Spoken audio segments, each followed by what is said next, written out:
It's not about Canadian soldiers doing something wrong. It is about whether or not NATO and other governments, including the Canadian government, have done enough to make sure that we're not contributing to an abusive situation for people who've been arrested. The problem in Afghanistan, and it will be a problem in other countries, in Congo and many other places, is whether or not there's a deep enough understanding in those countries of what the obligations are in terms of how you treat people who are prisoners. I'm still a little bit surprised that we haven't had more discussion about what the alternatives might have been to simply handing people over to the security services of the Afghan government, whether there was another way of solving that problem. Whether there couldn't have been a NATO combined operation that would say, well, we'll have our own facility for dealing with people.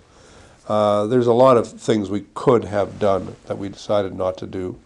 I think we need to try to understand that better. I mean, I think the government has really tried to block every step of the way, whether it's the Military Police Complaints Commission or whether it's the Parliamentary Committee or whether it's question period. I don't think the government has been particularly forthcoming. And that's when you've got this kind of, this general attitude that says, we're not going to tell you anything we don't want to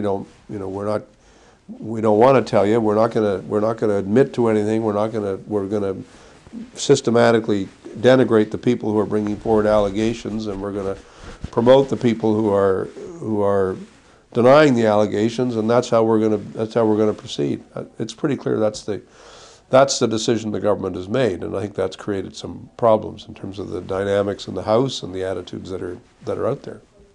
One of the things we're going to try to, I think, start to see now is there will be an equally important discussion about, well, what are we going to do in the future? Where are we going in the future in Afghanistan? What does the period after 2011 look like? What is our diplomatic effort going to be? What is our political effort going to be? And all those things need to go together.